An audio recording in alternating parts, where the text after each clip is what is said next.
हर बात का जवाब देना जरूरी नहीं होता। कुछ जवाब वक्त देता है और कुछ हमारी खामोशी। सोचिए, अगर कोई आपको नीचा दिखाए, बेइज्जती करे, झूठे इल्जाम लगाए, तो आप क्या करेंगे? बोल पड़ेंगे, चिल्लाएंगे, सफाई देंगे, या बस चुप रहेंगे? आज की कहानी इसी खामोशी की ताकत पर है। एक ऐसे साधु की कहानी जिसने न कोई प्रवचन दिया, न कोई किताब लिखी, फिर भी उसकी एक मौन आदत ने एक पूरे गांव की सोच बदल दी। कहानी शुरू होती है एक पहाड़ की तलहटी पर बसे गांव शिवपुर से। यहां हर शाम सूर्य डूबता था और लोग अपने अपने घरों में सिमट जाते थे, लेकिन गांव के बाहरी किनारे पर एक झोपड़ी में एक साधु बैठा होता था। नाम स्वामी धैर्यानंद। न सोशल मीडिया, न प्रवचन, न भक्त, ना ही कोई प्रचार। बस दिन भर झोपड़ी के बाहर बैठे रहते, कुछ बोलते नहीं। कोई आए तो मुस्कुरा देते, कोई गाली दे दे तब भी मुस्कुरा देते। गांव के लड़के कभी मजाक उड़ाते, कोई कहता इसे तो बस खाना चाहिए इसलिए यहां झोपड़ी लगा ली।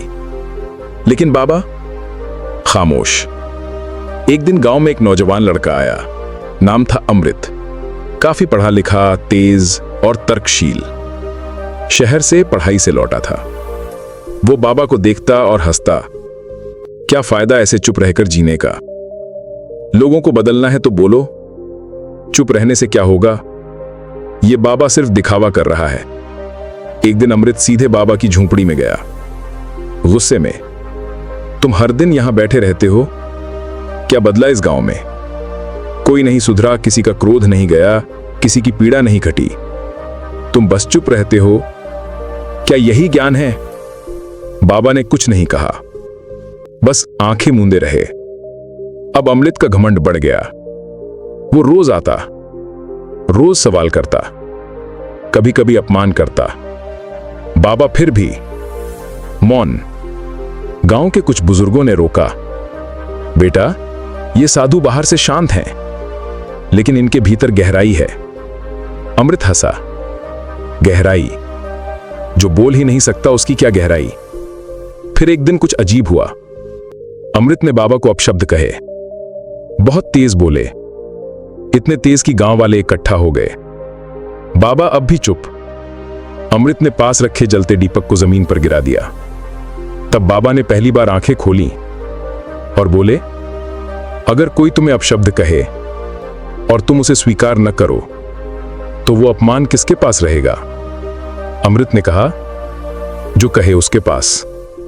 बाबा मुस्कुराए और कहा, तो बेटा मैं तुम्हारे शब्द ग्रहण नहीं करता, इसलिए वे अब भी तुम्हारे पास हैं। अमृत कुछ नहीं बोल पाया। फिर बाबा ने कहा, जो सच में जाग चुका होता है उसे किसी को जगाने की जरूरत नहीं पड़ती। वो तो अपनी मौन उपस्थिति से ही परिवर्तन कर देता है। मैंने तुझसे कुछ नहीं छीना, ना ही कुछ साबित करने की कोशिश की, फिर भी तू हर दिन हार कर चला जाता है। क्या अब भी तू मेरी खामोशी को कमजोरी समझता है? अमृत की आंखों में नमी आ गई। उसने धीरे से कहा, मैं समझ गया बाबा, आपने कुछ नहीं कहा, फिर भी आपने मुझे जीत लिया। आपने मेरा अहंकार तोड़ दिया, वो भी बिना बोले। अब गांव में एक बदलाव शुरू हुआ। लोग बाबा से सलाह नहीं, शांति लेने आने लगे। वहां का इंसान का मन धीमा चलने लगता था, जैसे किसी अनकही भाषा में बाबा हर एक से बात कर लेते थे। एक महिला जो अपने घरेलू बातों की वजह से डिप्रेशन में रहती थी, वहां बैठकर सिर्फ रोती थी। बाबा कुछ नहीं बोलते। वो दिन ब दिन शांत होती गई। एक बूढ़ा आदमी जिसको उसके बेटे ने छोड़ दिया था, हर शाम बाबा के पास आता, बैठता और चुपचाप चला जाता। कोई कुछ नहीं पूछता, लेकिन सब कोई हल्का हो जाता। सीख क्या मिली इस कहानी से? जवाब देना जरूरी नहीं होता। हर बार शब्दों से नहीं, मौन से भी समाधान होता है। जो खुद स्थिर हो जाए वो दूसरों की उथल पुथल भी शांत कर देता है।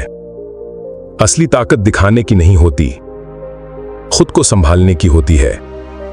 खामोश रहकर जो सह लेता है वो किसी को भी बदल सकता है, बिना शब्दों के।